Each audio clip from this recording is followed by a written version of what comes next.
Do I have a happiness line or a mantra?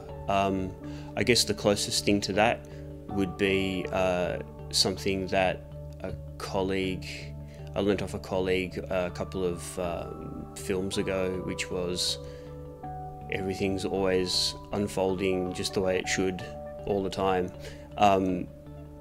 And by that, basically what we mean is that even though it seems like everything's going wrong at the time, it's probably happening that way for a reason. I guess when things do get tough, I just try and think that I'm doing the best I can, and that millions of other women around the world have had babies and have been going through tough times, and they're the sorts of things I try and repeat to myself, that I can do the best that I possibly can, and that's enough.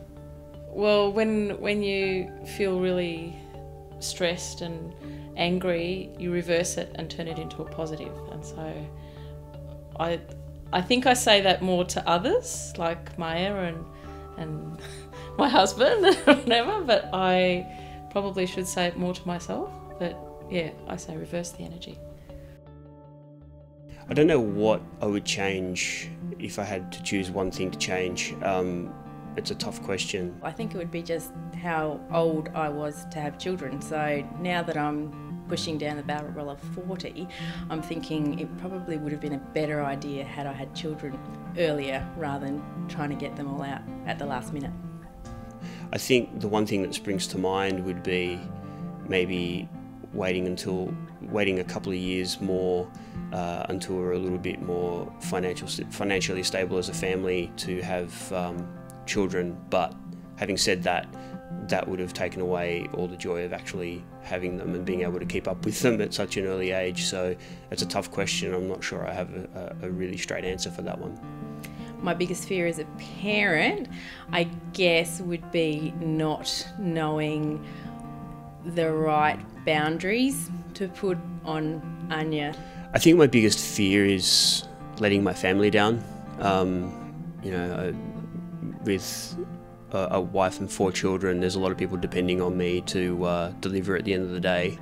I read a lot about child development, and I do a lot of research in child development, so I know the theories around child development, but putting them in practice, I'm worried that I'm going to do damage to my daughter because of all the things going through my head about what is right and what is wrong and what should be the best thing to do.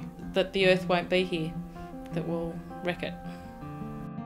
The neighbourhood I grew up in was in Adelaide, which was very safe, and we would go to the park for hours on end without mum or dad. It was just me, my brother and my cousins. The world is not as safe as it was when I was a kid.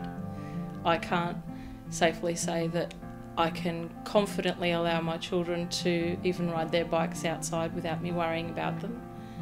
And it scares the hell out of me to know that my daughter will be catching a bus all by herself in a year and a half time, so that scares me to death.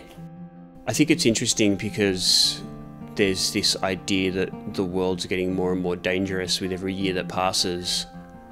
And while in some cases that might be true, I think as adults or as parents or as a society at large, I think we're also getting a lot more paranoid about what's going on around us. Living in Sydney, it definitely feels unsafer compared to Adelaide, and there are certainly, I don't think I would let my daughter go to the park or go out unsupervised at the age that I was.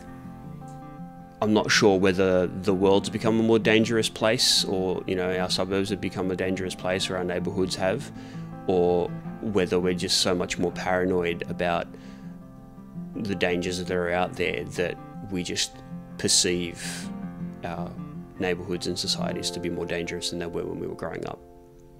Having my daughter was my proudest achievement. My kids. I think my greatest achievement is my kids, because I think they're lovely. It's brought us closer together as a family, and it's brought us, me and Seb, so much joy in our life that we never would have imagined. I think I'd probably have to say my family, but again, not only that is that a very politically correct answer, it's also a bit of a work in progress, so let's revisit that one in a few years and see how we're travelling.